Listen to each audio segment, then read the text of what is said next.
All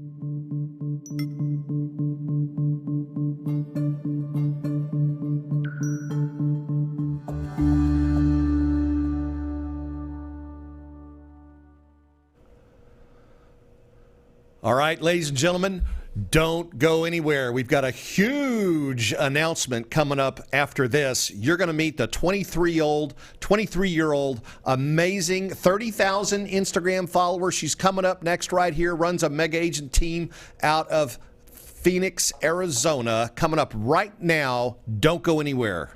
Real estate agents, are you struggling with the day-to-day grind, dialing for dollars, putting in hours of floor time with little to show for it? Are you looking for tips, tricks, and tactics to accelerate your career as an agent that will have you closing more homes, working with more clients, and earning more money than ever before?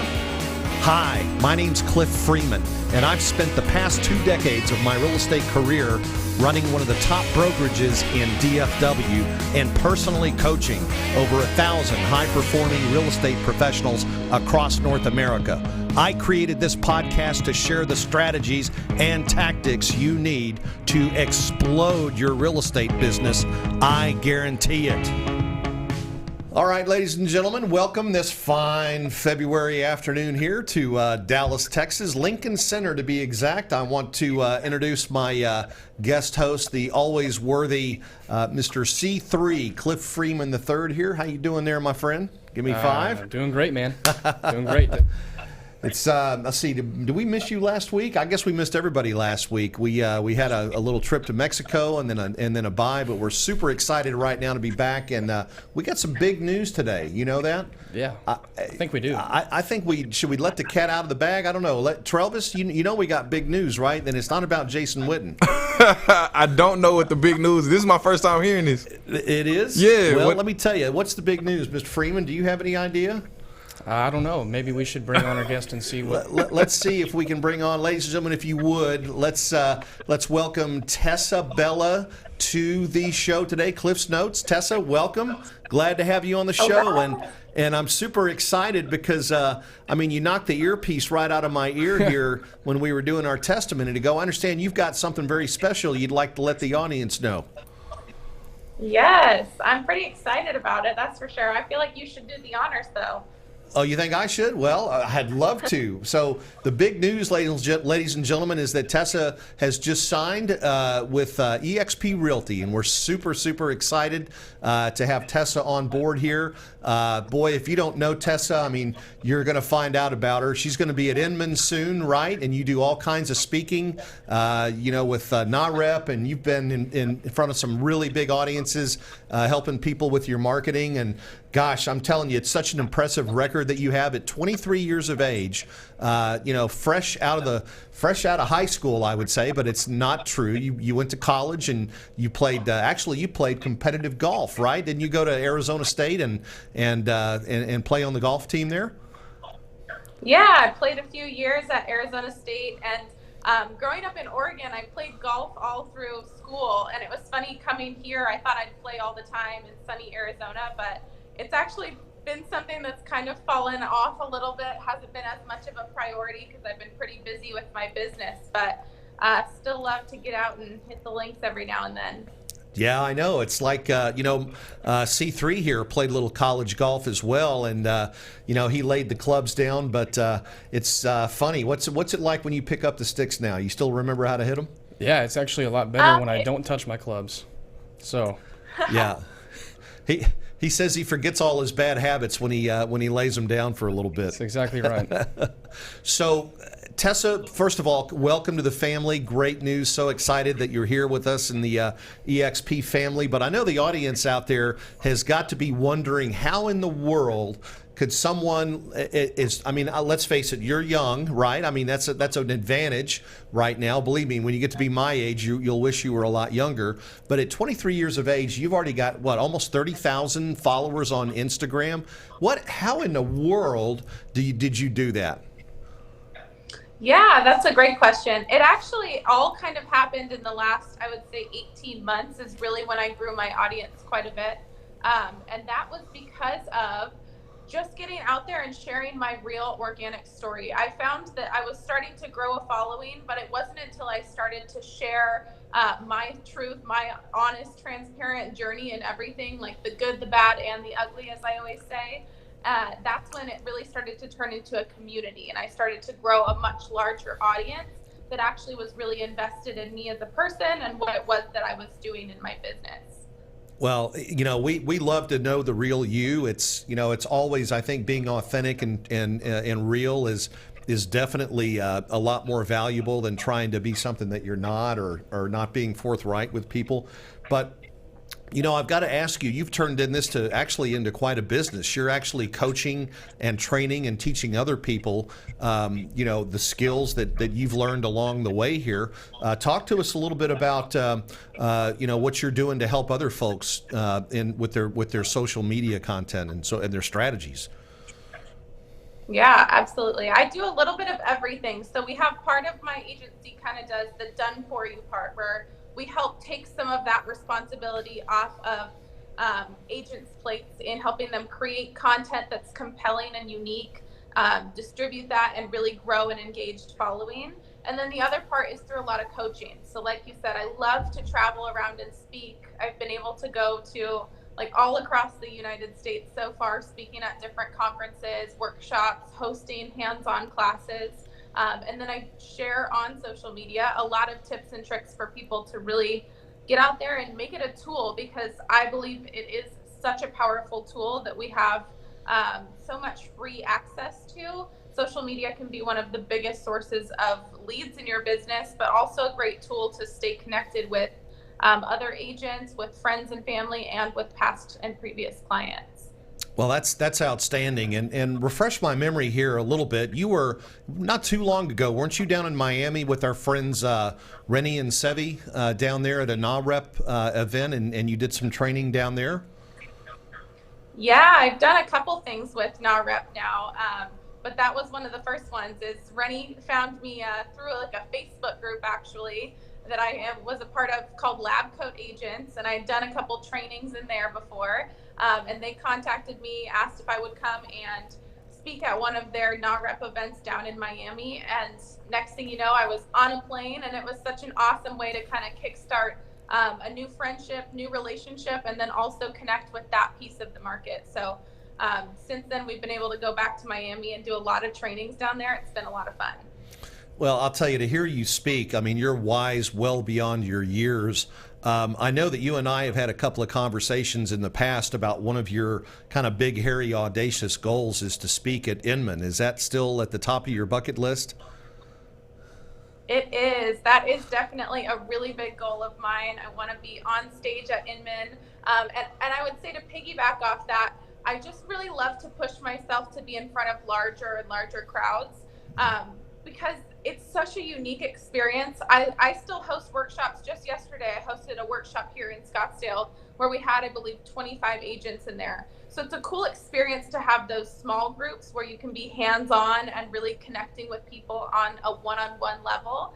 But I also get this unmatched rush when you're on stage in front of 1,000, 2,000, 5,000 people. And I really want to speak in front of tens of thousands of people. So well, shooting for the stars. I didn't tell you this, but Brad Inman is a friend of mine. I've got him in my contacts right here. Would you like me to give him a call while we're doing the show real quick and see if he can work you in? Oh my gosh, that would be amazing. I do know that he's watched our show before. So, Brad, if you're watching right now, just IM me and I'll give you Tessa's contact information. Actually, we'll give that out later in the show. But, yeah, that would be great. We'd love to see you at Inman as well. I got to tell you, at C3, I look at this young lady and I don't. Do you see? I bet she doesn't even have the word fear in her vocabulary. Very confident. I mean, sure. Unbelievably how you carry yourself so well. So, is there anything that scares you? What are you fearful of, Tessa? Anything?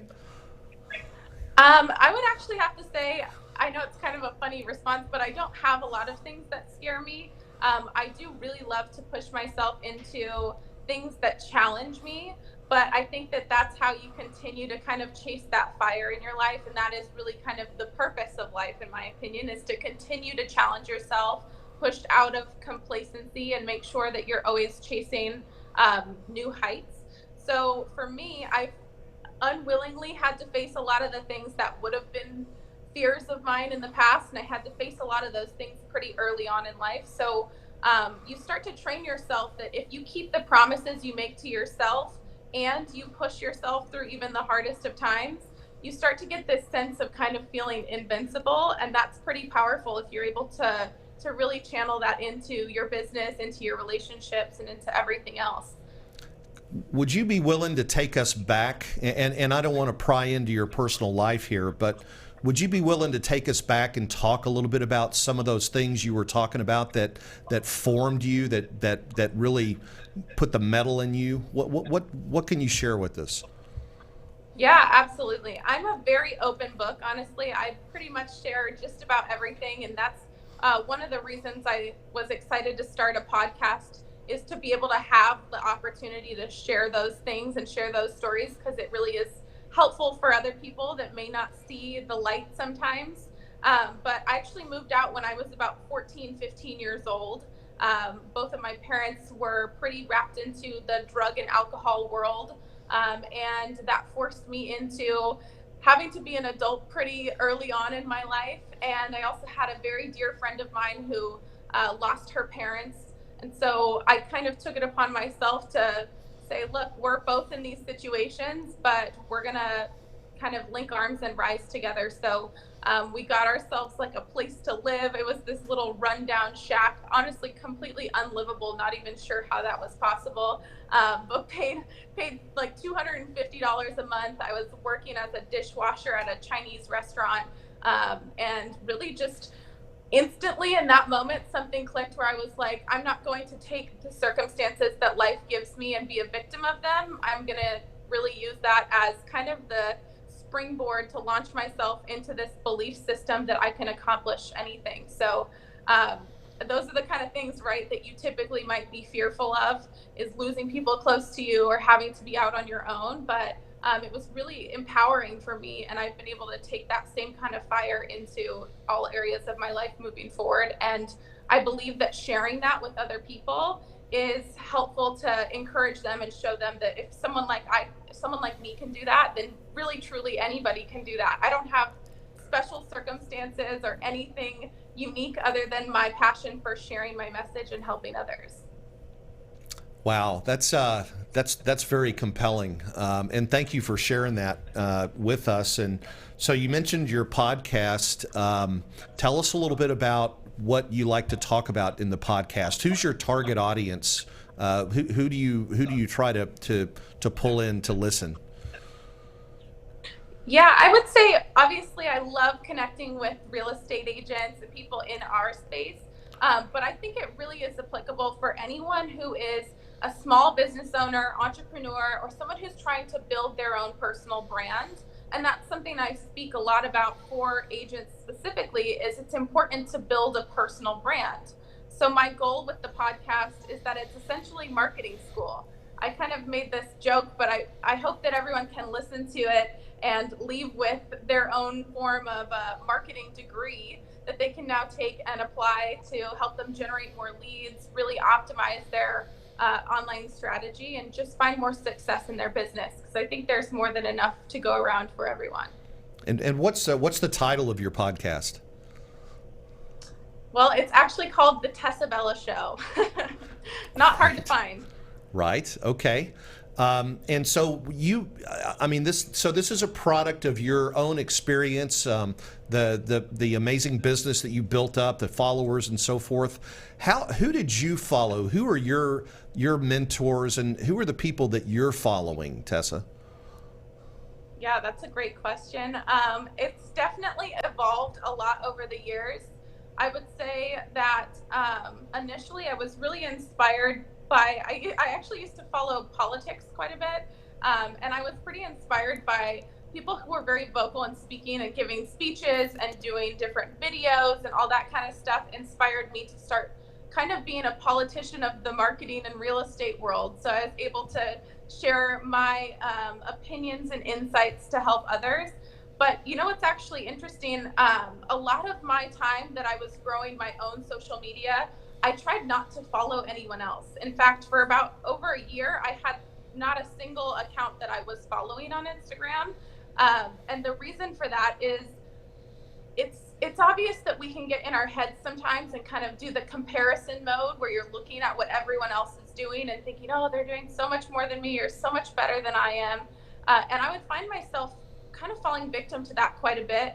Either that or even people that were in my direct circle, I would just get too wrapped up into it at one point or another. So I tried to not consume as much content as I did distribute it, and kind of just intuitively share the message that I wanted to share and the information that I knew would benefit others. And I've always, if anyone's familiar with BNI, I was a big BNI person for a while.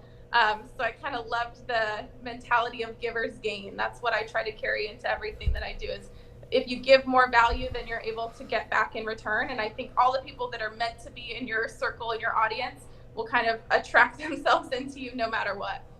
You know, that's amazing to hear you say that. I'm an Ivan Meisner fan, and was in BNI for a number of years. Started a chapter, ran one for a good while, and loved every minute of it. It was really, really great. But you're right, that whole mindset of giver's gain is really, I think that's the level that we should all seek, is that point where you can give without expecting anything in return. I mean, that's Tony Robbins even says that's sort of the pinnacle of life, right? So real estate somehow or another got into your head, right? And tell us about that moment. How old were you when you knew that you had a calling for real estate?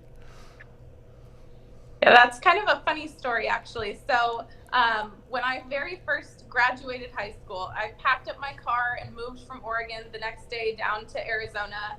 I quickly got a job at a coffee chain called Dutch Bros, which is another huge piece of really what conditioned my leadership skills and my passion for people. The way that they lead that company is absolutely incredible. So I was very fortunate to be a part of that. All the while I was going to ASU studying computer science and marketing. And I truthfully used to watch a lot of HGTV and I loved it. I used to watch the flipping shows. I was just so excited about it. It was one of my favorite things to do in the little bit of spare time that I had. And so naturally, people kind of, when I was growing up in middle school and high school, people would always call me Scrappy. That was my nickname. And I know it's a little funny, but it was because when there's something that I want or that I get set in my head, I will go after it with just like relentless tenacity. And that was the same case for this. I watched a lot of people flipping houses and I was like, all right, I want to do that too. So I put together this whole PowerPoint presentation, and I actually had a friend of mine who had some liquid capital from the oil rigs. He was in North Dakota or South Dakota, something like that. And I basically pitched this concept to him to flip houses. But I needed him to fund it initially. And he said it was very convincing, but at the end of the day, I got lucky that I had the opportunity to present that concept to someone. So I did. He funded the first one. We went on to flip 23 homes that first year when I was 18. And then that really rolled over into creating a residential resale team, all the while studying marketing and stuff. I was finding that I could use these tools such as social media to really display what it was that I was doing, the journey that I was on, and then of course sell the homes once we were done with them. So that's kind of what sparked it all, was this simultaneous growth of real estate and marketing, and seeing how much they go hand in hand. So that was a real life experience. What did you learn? What information? What can you lay on our audience here? Because there's people I know out there that are really anxious to know how to use social media. I mean, you talked about how you did it. What are some of the most important things that you can share with the audience today about integrating some social media in with their prospect, their marketing, their lead generation? What do you have to say to people that really want to try to get to your level? I would say to think of social media as a social tool. I think naturally because they're apps on our phones and computers, we think it's a tool to help you hide behind a screen.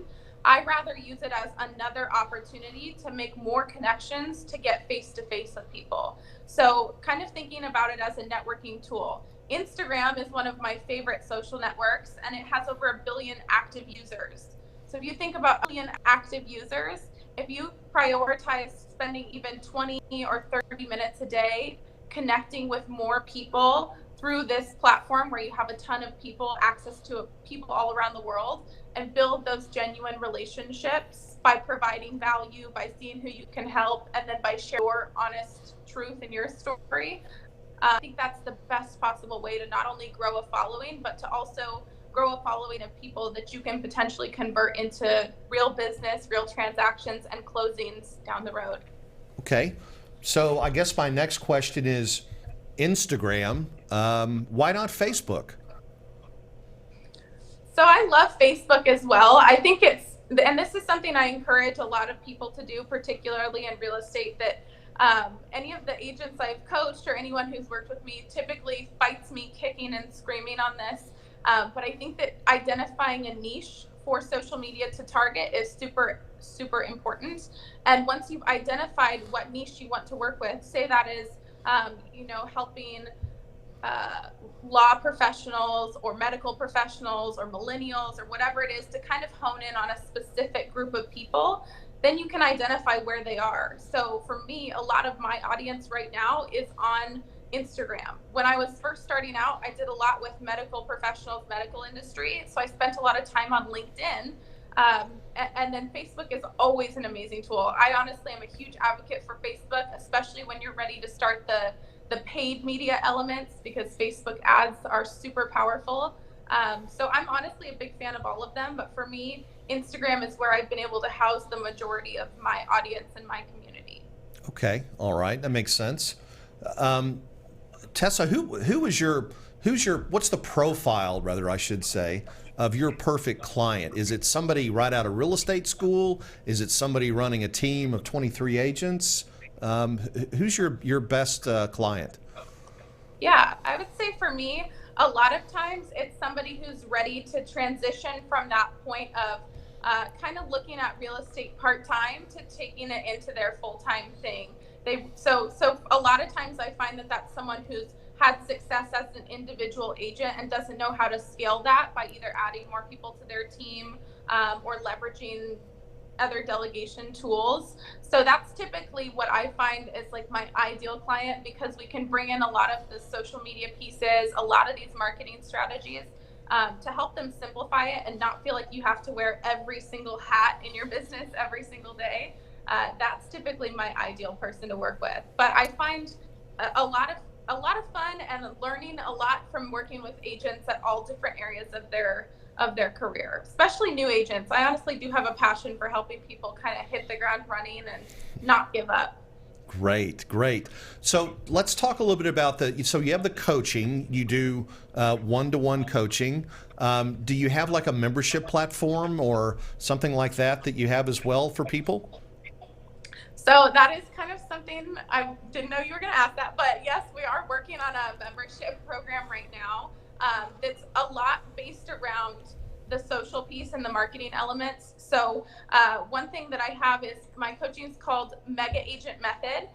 So we're creating this community of kind of like mega agents is what we want to call them. I know that's like a coined phrase, but I think that it's a way to look at what you do in a way of just kind of having the maximum reach that you can have. And that's what the social media and a good marketing strategy allows you to do. So that's really kind of the focus, is we have this monthly marketing asset for people to be able to get new ideas, share new content, and simplify their process so they're not spending hours and hours on social media without getting a result from it. Okay, and just for the record, where do people go to find information out about your opportunity, your programs?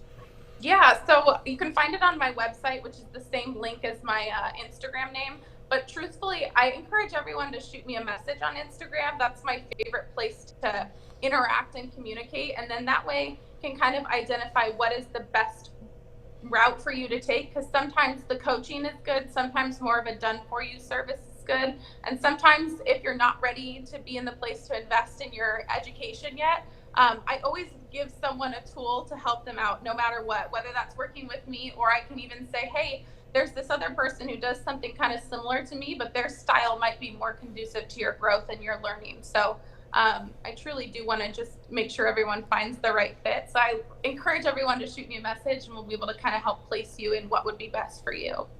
Well, that's fantastic. And, you know, the audience may not, well, probably doesn't know this, but you and I had the opportunity to meet in Las Vegas, I guess, last October, and you were actually going to speak at one of my masterminds. And I believe, if I recall correctly, your grandmother fell ill, and you had to take care of that. And we know that things turned out okay there. But I want to take this opportunity, if I could. Are you planning on being in Orlando for the Shareholder Summit for EXP? And that's April, 20th through the 22nd? Is that on your calendar?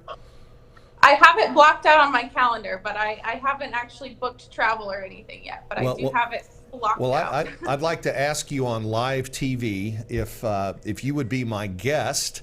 I actually have a space reserved for another mastermind we're going to do on April 19th, which is a Sunday.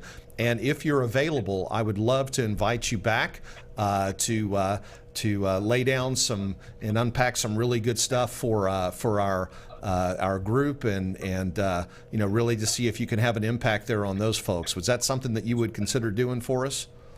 Please? Yes, I would love to do that. I think that would be really cool.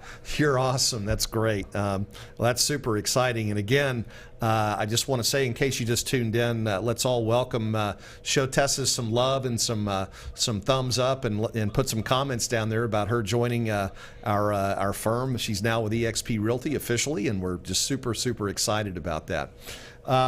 So this amazing, again, the statistics that you have are just insane. 30,000 followers on Instagram. Where is that going to go? Is there an end to that? I mean, do you have how do you measure things now? I mean, is that the important metric that you look at to determine if your social media is successful in what you're using it for? What are the kind of metrics that you look for in Instagram, Tessa? If say I'm just getting into this, do I try to go get as many people follow me as I can? Is that the plan, or what?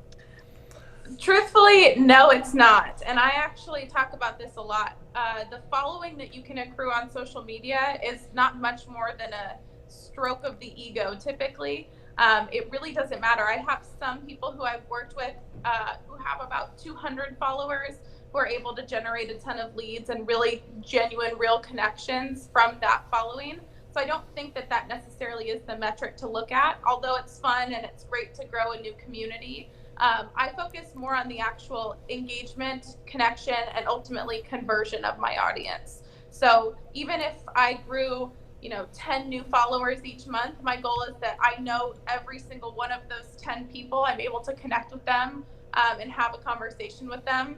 And I think that that's more of a metric of your growth on social media. Though it is fun to grow a following and to see that number increase, I think it's much more powerful to focus on the relationships increasing rather than the number. I could get up to 100,000 followers in a couple months if I wanted to, but I wouldn't be able to name any of those people or to say, hey, I've helped 10,000 of them. And that to me is more important right now. Right. Okay.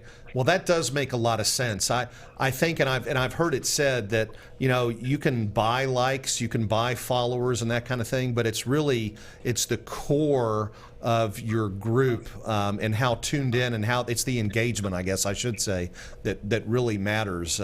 And that's true. And I don't know anything about the algorithms or what happens, behind the scenes, but I've heard that obviously like Facebook and Instagram are really big on engagement, and videos are, very important and so forth. So engagement really is the key thing there.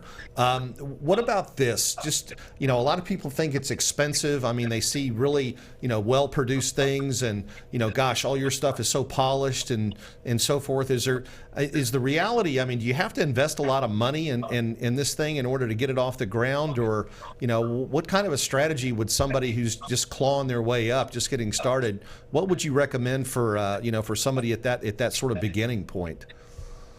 That's a great question and a great topic to talk about. I personally am a big fan on saving time and saving money. I think those are two things that just about everyone can agree on prioritizing. So as far as equipment or needing to invest a lot of money in things, I honestly, majority of the photos that I've taken and or videos have been done through an iPhone. Every now and then I do have a videographer and a photographer that I like to work with when I'm shooting for something specific or if I'm producing something a bit more in depth. But majority of the content I share on social is just right through my iPhone, honestly. And same goes for the things that you publish on social media. I get the question all the time, like, oh, what are the best apps, or what should I be using to make this look cool or this look great? I truthfully try to keep everything as streamlined as possible. Majority of my content is created directly in Instagram, not using any third-party apps or anything like that. And the goal there is to not dilute it and to not make it take any more time than it needs to. Naturally, your marketing is a big piece of your business, but it can also take a lot of time, and there's a lot of different pieces of it that you can get distracted in that don't really move the needle forward. So I try to be strict with how I'm prioritizing my time as far as content creation and focusing on the things that are actually going to get me an ROI rather than just look pretty. Got it. Okay. All right. Well, golly, I just looked down at the clock here. I can't believe how the time has flown. Unfortunately, we're going to have to wrap it up. Before we go, Tessa, is there anything that we didn't cover? Any question that I didn't ask you that I should have? This is your chance. Not that I can think of. I think just when I'm going to get on stage at Inman, that's my biggest question. Brad, if you're listening, hey, we're knocking on your door here. We need to speak with you. Right, there you go. And Tessa, I'm sure you would do great. I would encourage you to put the TED Talks on your bucket list after Inman. I think that's a logical next step. What do you think, C3? I think that's very reasonable. I think that's appropriate. Yeah. Trellis, what do you think? You think this rock star here can handle the TED Talks? No, she definitely can handle it. I'm with you. I don't know her for very long, but I just feel it in my spirit. Doesn't she have? I'll tell you, she's got such a force and a great heart, and we're just so thankful to have wonderful talent. And just a giver, the giver's gain, and you are such a giver, Tessa. And it's incredible to hear your story and your testimony about how you grew up and how that really contributed to your DNA and made you who you are. And we're just thankful that you are who you are, and we're thankful that you're part of our family now. And gosh, we just look forward to some amazing, great times with you in the future. I can't wait to get together with you in Orlando. We're also going to be in Scottsdale in May, back in Dallas. And I don't know if you knew this or not, but if you can come visit us here in August, we're going to have Tony Robbins in for a half day. So we'd love to invite you for that. Thanks to Brent Gove and James and the group putting that together at the Gaylord Hotel here. So that'll be in August. One last thing, if anybody wanted to get a hold of you, Tessa, if they had questions about your coaching, your business, your training, or even about EXP, would you let folks know just once more how they could get a hold of you?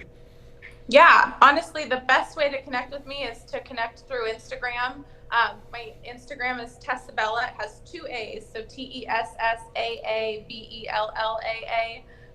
And that's the best way that you can find me and connect with me. Just shoot a message. And even though sometimes it takes me a while to sort through all the messages, I do personally go through those. So it takes a little bit to climb through the DMs, but I'll definitely get there. So find me on Instagram, shoot a message, and I'll be sure to connect with everyone there. That's right. Get a hold of Tessa, get your questions answered, get your life straightened out. Boy, if there's anybody that can help you, I think this young lady right here can. Well, Tessa, it's so great to see you again. Really looking forward to seeing you in April, and thank you for being on the show. Ladies and gentlemen, what a great opportunity here. I hope you got your social media fix for the day here and get yourself tuned up. up. Get a hold of Tessa and see if she can help you out. C3, another great show today. Thank you, sir. What a wrap, show. Trelvis, my good friend. It's good to be back in the seat here. Good to see you. And audience, wow, what can I say? We'll see you next week. You guys get out, enjoy the beautiful weather here. Good golf, good tennis, or whatever makes you happy. See you next time.